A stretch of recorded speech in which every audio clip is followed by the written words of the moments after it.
안녕하세요. 알파정신분석연구소입니다. 예전부터 제가 유튜브를 해볼까 했는데 자꾸 미루다가 오늘에야 제가 유튜브 채널을 시작하게 됐습니다. 저는 여기 알파정신분석연구소라는 이름에 걸맞게 정신분석이라는 기법을 통해서 심리치료를 하고 있는 상담사입니다.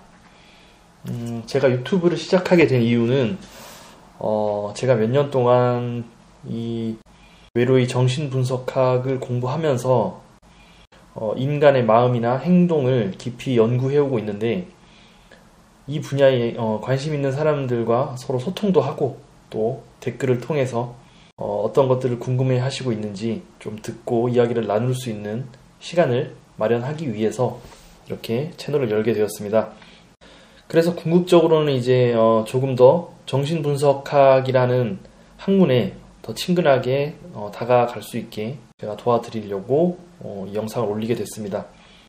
그리고 앞으로 제가 이 유튜브에서 어떤 내용을 알려드릴 때에는 제가 교육자나 학자는 아니기 때문에 조금씩 용어나 설명이 틀릴 수도 있다는 거 유념해 주시고요. 양해해 주시기 바랍니다.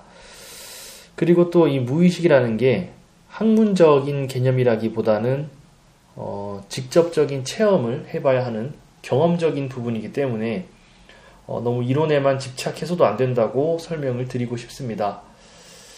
그 이론에만 집착하다 보면 정신분석학이 이런 심리치료나 심리학 분야가 아니라 철학 분야에서도 정신분석학이 널리 활용되고 있거든요. 그래서 철학 쪽에 관련된 정신분석학, 그러니까 사변론적으로 변한다고 할까요? 그렇게 변질될 수 있기 때문에 저는 일단 경험적인 부분, 임상적인 부분에 대해서만 최대한 말씀드리려고 합니다. 프로이트도 그 자신이 정신과 의사였죠. 그래서 정신분석학을 철학이나 이런 학문이나 이런 분야가 아니라 과학적인 분야에 올려놓기 위해서 굉장히 많은 노력을 했습니다. 그래서 항상 경험과 관찰을 많이 중시했고요. 경험과 관찰이 아니면 단순히 사변적인 생각만으로는 절대로 자신의 이론이나 가설에다가 그 내용을 넣지 않았습니다. 즉 프로이트가 자신이 임상에서 환자들을 통해서 직접 경험한 것들로만 추론해서 자신의 이론을 구축했고요. 자기도 긴가민가한 부분은 항상 그 프로이트 책에 보면 나와 있습니다. 이런 부분은 이럴 것이라고 자기가 예상한다라고 겸손하게 이것은 가설에 불과하다고 기록을 해놓습니다. 프로이트 책을 많이 읽어보시면 아시겠지만 프로이트는 항상 자신의 이론이 완벽하지 않다는 것을 강조했고 그 후대의 후학들에게 그런 추가적인 연구에 대한 길을 계속 마련해 두고 있습니다. 자, 그럼 오늘 간단하게 정신분석이 무엇이며 무의식의 특징, 무의식이 무엇인가에 대해서 간단하게만 알아보겠습니다. 오늘은 소개 영상이기 때문에 길게 하나의 카테고리를 만들기가 힘들 것 같아요. 그래서 간단하게만 한번 짚어보겠습니다. 자, 많은 분들이 착각하시는 게 정신분석이라고 하면 어떤 특별한 기법이나 검사 등을 통해서 한 개인의 정신을 분석한다고 생각하시는 분들이 많아요. 그런데 정신분석은 그런 MMPI나 MBTI 같은 그런 검사가 아닙니다. 가끔 저에게 그런 질문 하시는 분들이 있어요. 제가 정신을 분석하고 싶은데 어떤 식으로 분석이 진행되는지 검사를 받으면 제 상태를 바로 알 수 있는지 그런 것을 질문하시는 분들이 있는데 그런 개념이 아닙니다. 한마디로 말씀드리자면 어떤 내가 지금 가지고 있는 병명을 진단하거나 그것에 따른 내 무의식적인 원인이 뭔지에 대해서 즉각적으로 그 자리에서 어떤 검사를 통해서 알 수 있는 게 아니에요. 많은 분들이 착각하고 계시는데 여기서 말하는 정신분석이란 용어는 더 자세하게 말씀드리면 정신분석학이라는 학문을 의미합니다. 그래서 분석을 한다는 그 단어에 낚이시면 안 돼요. 정신분석학이라는 학문적인 그리고 테크닉적인 부분을 말씀드리는 거지 실제로 어떤 검사를 하거나 분석을 한다는 뜻이 아닙니다. 정신분석학은 1800년대 후반에 프로이트가 창시한, 알다시피 프로이트 엄청 유명한 학자죠. 그 대화나 자유현상, 꿈에서, 그 다음에 전이 분석, 저항 분석 이런 것들을 통해서 차근차근 하나씩 무의식에 접속해서 그 사람의 무의식적 환상이나 고착되고 억압된 무의식을 찾아내는 기법이고, 그것을 통해서 자신의 무의식을 의식화함으로써 자신의 무의식의 구조를 파악을 하고 원인을 차근차근 하나씩 진단해 나가면서 치료하는 기법이지, 일시적으로 당신의 증상은 이렇습니다 하고 어떤 최면을 걸고 뚝딱 해가지고 낫는 그런 기법이 아닙니다. 그래서 시간도 적지 않게 걸리고요. 짧게는 한두 달, 길게는 몇 년씩 걸리기도 합니다. 사람이 살면서 한 20년, 30년, 길게는 40년, 40년 그렇게 인생을 살아오시는데, 그거를 그렇게 형성되어 온 성격을 한 달, 두 달 안에 바꾼다는 것 자체가 말이 안 됩니다. 그래서 기간을 넉넉하게 잡으시고 천천히 그 인격 구조를 변화해 나가는 그런 치료 기법이 정신분석이라고 할 수 있겠습니다. 자, 그리고 무의식이란 이게 정신분석의 핵심 전제인데, 프로이트가 이 무의식을 발견하지 않았더라면 정신분석학이라는 학문은 아마 탄생하지 않았을 겁니다. 프로이트가 초반에 이제 자신의 스승이자 동료이기도 한 브로이어라는 동료 의사와 같이 그 환자들을, 내담자들을 상담하면서 무의식이라는 거대한 존재를 간접적으로 발견하게 되면서 정신분석학이라는 학문을 만들어내게 됩니다. 여기서 왜 간접적으로 발견했다고 표현을 제가 말씀했는데, 왜 간접적으로 발견을 할 수밖에 없냐 하면, 무의식은 말 그대로 의식할 수 없는 게 무의식이거든요. 앞에 무자가 없을 무자지 않습니까? 그래서 이 무의식을 우리는 아무리 뛰어난 분석가라도 그것을 직접적으로 무의식을 대면하거나 관찰할 수가 없습니다. 만약에 우리가 관찰한다면 그거는 의식이지 무의식이 아니에요. 그렇기 때문에 무의식을 통해서 나타나는, 의식선에서 드러나는 이미지나 표상, 그리고 행동들을 유추해서만 그런 관찰이 가능합니다. 그래서 프로이트도 수많은 심리치료 임상을 경험하면서 이 무의식에 대해서 일관된 특징을 발견하면서 확신이 들었던 거죠. 그래서 자신있게 의사생활 몇십 년 동안 왕따를 당하면서까지 정신분석학을 자신이 고수할 수밖에 없었던 것이고요.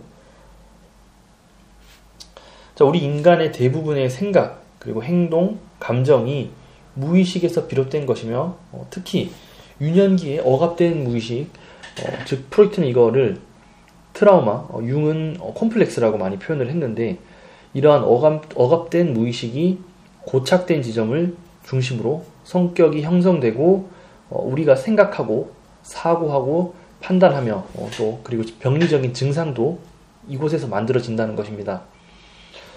그런데 아까 말씀드렸듯이 내담자 본인은, 환자 본인은 그 존재를 전혀 알 수가 없습니다.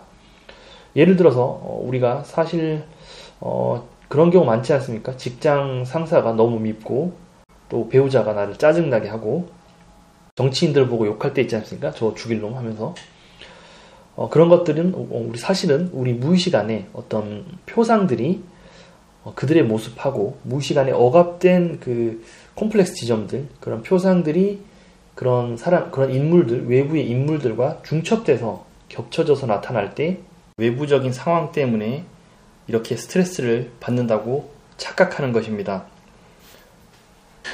물론 외부적인 사건도 의식 차원에서는 객관적으로 스트레스가 될 수 있겠지만, 왜 누군가는 그런 상황에서 멀쩡하지 않습니까? 누군가는 그 상황에서 스트레스를 받아서 무너지고요. 그 부분에 뭔가가 무의식의 특정 부분을 자극하기 때문에 그만큼의 스트레스를 더 받는 것입니다. 쓸데없이 짐을 더 안고 가는 격이 되는 것이죠. 그러니까 우리가 억압된 무의식이나 트라우마를 안고 있을 경우에는 내게 닥치는 현재의 실제 상황의 스트레스가 증폭된 효과를 나타나게 만든다는 것이죠. 이것이 바로 오늘날 현대사회에서 우리를 아주 괴롭게 하는 신경증 증상, 공황장애, 그리고 신체 증상, 여기서 신체 증상이라고 하는 것은 내 몸은 분명히 문제가 있고 어딘가가 아픈데 병원에 갔을 때 검사를 해도 아무런 문제가 없다라고 검사 결과가 나왔을 때를 의미합니다. 우울증, 그리고 공포증, 대인기피증 이런 것들의 원인이 됩니다. 증상과 스트레스를 없애는 가장 현실적인 방법은 외부적인 환경을 직접 자신의 힘으로 변화시키거나, 그게 힘들다면 아예 완전히 그 상황 자체를 피하고 도망가 버리는 게 상책인데, 그래서 어떤 노력을 해서 본인이 그런 상황을 피했거나 변화시켰음에도 불구하고 그 증상이 여전히 남아있다면 그러한 무의식적인 부분들을 특히 더 많이 고려해 보시면 답을 찾을 수 있을 겁니다. 그래서 그 상황을 변화시키거나 피하거나 변화시키거나 이런 게 불가능하다면 이때는 정신분석 상담보다는 의식적인 기법의 상담이 더 도움이 될 수도 있습니다. 그러니까 예를 들면 마인드 코칭이라든지 일반적인 상담, 그리고 인지행동 치료 이런 것들, 그 다음에 미술 치료, 놀이 치료 이런 치료 기법들이 상당히 많이 큰 도움이 될 수도 있습니다. 그리고 자, 이제 결론을 내려보도록 하겠습니다. 우리가 겪는 대부분의 심리적인 문제들의 원인이 결국에는 우리의 무의식의 원인이 있다라는 게 오늘의 주제였고요. 아주 무서운 말입니다. 이게 앞으로 제가 조금씩 설명을 드릴 건데, 우리가 알면 일단 반은 극복한 거거든요. 알기만 해도. 그런데 알 수조차 없다. 그 원인을 알 수 없으면 다른 쓸데없는 데의 원인을 찾아서 괜히 그것을 트집을 잡아서 필요없는 문제거리를 만들게 됩니다. 그러면 부작용이 점점 더 커지겠죠. 삶은 파국으로 이르게 될 것이고요. 자, 그래서 앞으로 제 채널을 한번 운영하면서 조금씩 이러한 그 실질적인 그 상황에서 예를 들 수 있는 문제들에 대해서 한번 이야기를 나눠보도록 하겠습니다.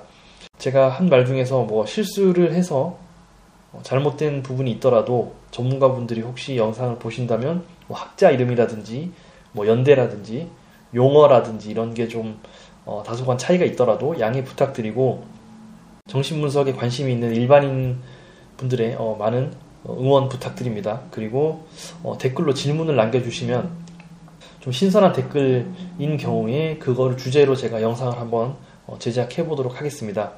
그리고 구독도 마지막으로 한 번씩 눌러주시면 감사하겠습니다. 오늘은 여기까지 하겠습니다. 감사합니다.